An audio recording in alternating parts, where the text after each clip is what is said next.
Hello friends, ವೀನಾಸ್ ಕಿಚನ್ಗೆ ಸ್ವಾಗತ.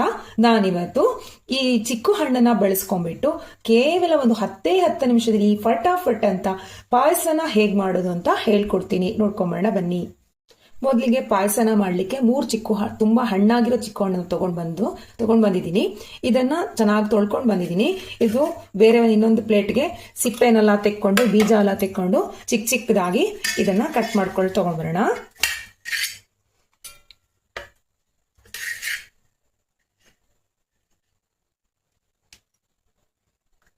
ಚಿಕ್ಕದಾಗಿ ಹೀಗೆ ಕಟ್ ಮಾಡ್ಕೋಬೇಕು. ಸಿಪ್ಪೆನ ಬಿಟ್ಟು ಕಟ್ ಮಾಡ್ಕೋಬೇಕು. ಸಿಪ್ಪೆನ ಹಾಕ್ಬಾರ್ದು. ಇದಕ್ಕೆ ಚಿಕ್ಕೋಣಿನ ಪಾಯಸಕ್ಕೆ ಸಿಪ್ಪೆ ಹಾಕ್ಬಾರ್ದು. ಸಿಪ್ಪೆ ಬಿಟ್ಬಿಟ್ಟು ಹೀಗೆ ಕಟ್ ಮಾಡ್ಕೊಂಡು ಬಂದ್ರೆ ಆಯ್ತು.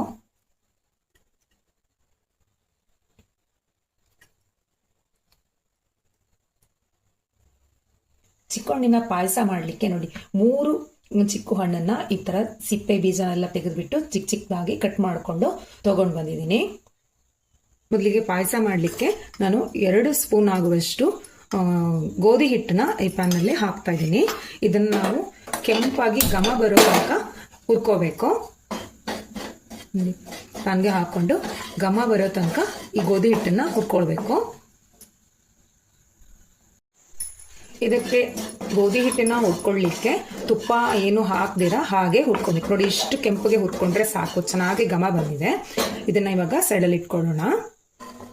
ಅವಾಗ ನಾವು ಹುರಿಕೊಂಡಂತಹ ಈ ಗೋಧಿ ಹಿಟ್ಟನ್ನ ಒಂದು ಬೌಲ್ಗೆ ಹಾಕೊಳ್ಳೋಣ.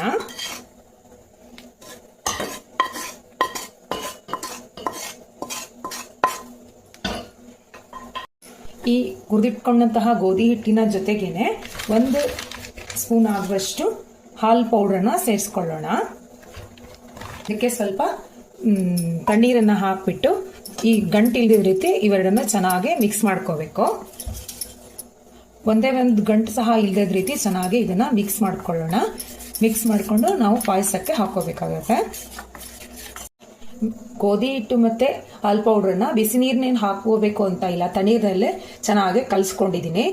ಗಂಟು ಇಲ್ದ ರೀತಿ ಕಲ್ಸ್ಕೊಂಡಿದ್ದೀನಿ. ಇದನ್ನ ಇವಾಗ ನಾವು ಪಾಯಸಕ್ಕೆ ಹಾಕೊಳ್ಳೋಣ. ಈಗ ಪಾಯಸ ಮಾಡ್ಲಿಕ್ಕೆ ಒಂದು ಪಾತ್ರೆ ತಗೊಂಡಿದ್ದೀನಿ. ಇದಕ್ಕೆ ಸ್ವಲ್ಪ ಒಂದು 2 ಲೋಟ ಆಗುವಷ್ಟು ನೀರು ಹಾಕೊಳ್ಳೋಣ. ನೀರು ಹಾಕೊಂಡು ಒಲೆ ಆನ್ ಮಾಡಿಕೊಂಡು ಇವಾಗ ಕಟ್ ಮಾಡಿಟ್ಟಂತಹ ಈ ಚಿಕ್ಕು ಹಣ್ಣನ್ನು ಇದಕ್ಕೆ ಹಾಕೊಳ್ಳೋಣ. ಈ ನೀರಿಗೆ ಹಾಕೊಳ್ಳೋಣ.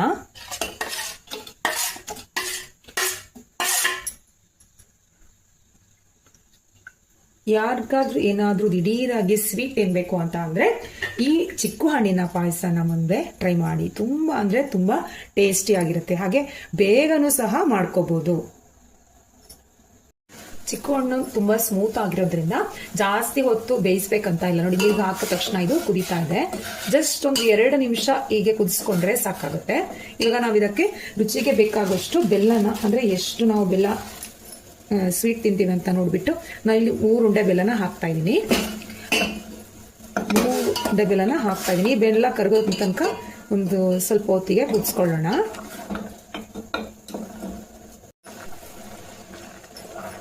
ಚಿಕ್ಕು ಹಣ್ಣಿನ ಪಾಯಸಕ್ಕೆ ಜಾಸ್ತಿ ಸ್ವೀಟ್ ಬೇಕಿದ್ರೆ ಹಾಕೋಬಹುದು. ನಾನು ಸ್ವಲ್ಪ ಮೀಡಿಯಂ ಸ್ವೀಟ್ ಇರಲಿ ಅಂತ ಹೇಳ್ಬಿಟ್ಟು 3 ಉಂಡೆ ಬೆಲ್ಲನ ಹಾಕೊಂಡಿದ್ದೀನಿ. ಇವಾಗ ಬೆಲ್ಲ ಕರಗ್ತಾ ಬರ್ತಾ ಇದೆ. ನಮ್ಮ ಬೆಲ್ಲ ಎಲ್ಲ ಕರಗಿದೆ ಅಲ್ವಾ? ಇದಕ್ಕೆ ಇವಾಗ ಇದಕ್ಕೇನೆ ಈ ಗೋಧಿ ಹಿಟ್ಟು ಮತ್ತೆ ಹಾಲ್ ಪೌಡರ್ನ ಬೆಲ್ಲ ಹಾಕೊಳ್ಳೋಣ.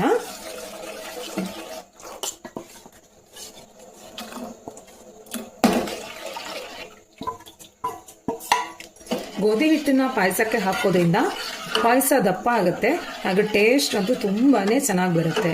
ಗೋಧಿ ಹಿಟ್ಟಿನ ಘಮ ಅಲ್ವಾ, ಹಾಗಾಗಿ ತುಂಬಾ ಅಂದ್ರೆ ತುಂಬಾ ಚೆನ್ನಾಗಿ ಬರುತ್ತೆ. ಹುರಿದಿರ್ತೀವಲ್ವಾ ಗೋಧಿ ಹಿಟ್ಟನ್ನ, ಹಾಗಾಗಿ ಪಾಯಸ ಅಂತೂ ತುಂಬಾನೇ ಸೂಪರ್ ಆಗಿ ಬರುತ್ತೆ. ಇದು ತಳ ಹತ್ಕೊಳ್ಳುತ್ತೆ ಅಂತ ಹೇಳ್ಬಿಟ್ಟು ಬೆಲ್ಲ ಮುಗಿಸ್ಕೊಳ್ತಾ ಇರ್ಬೇಕು.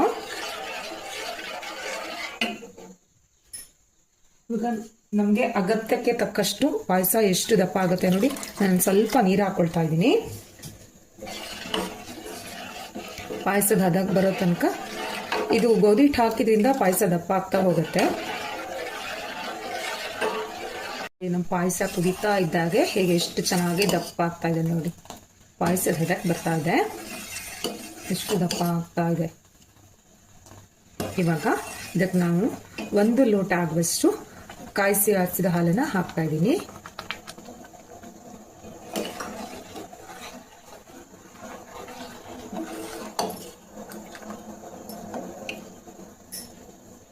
ಏಲಕ್ಕಿ ಮತ್ತೆ ಲವಂಗನ ಪುಡಿ ಮಾಡಿಟ್ಕೊಂಡಿದ್ದೆ, ಅದನ್ನು ಸಹ ನಾನು ಕೊನೆಯಲ್ಲಿ ಪಾಯಸಕ್ಕೆ ಹಾಕ್ತಾ ಇದ್ದೀನಿ.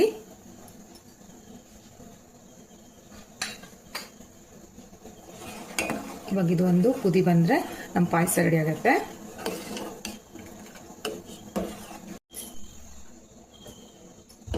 ಪಾಯಸ ಇಲ್ಲ, ಹಾಲು ಮತ್ತೆ ಗೋಧಿ ಹಿಟ್ಟೆಲ್ಲ ಹಾಕಿ ಇದು ಚೆನ್ನಾಗಿ ಕುದಿ ಬಂದಿದೆ. ಇವಾಗ ಆಗಿದೆ, ಇದನ್ನ ತೆಕ್ಕೊಳ್ಳೋಣ.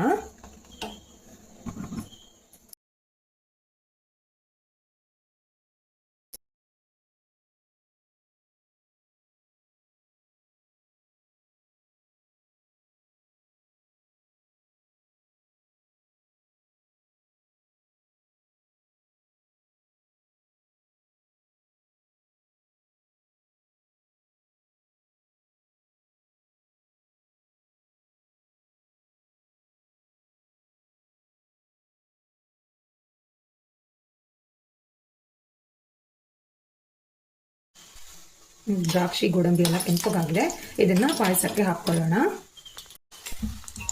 ಕುದಿಕೊಂತ ದ್ರಾಕ್ಷಿ ಗೋಡಂಬಿನ ಹಾಕೊಳ್ಳೋಣ.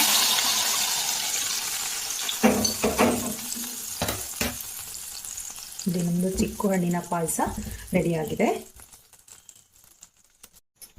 ರುಚಿಯಾದಂತಹ ನಮ್ಮ ಚಿಕ್ಕು ಹಣ್ಣಿನ ಪಾಯಸ ರೆಡಿಯಾಗಿದೆ.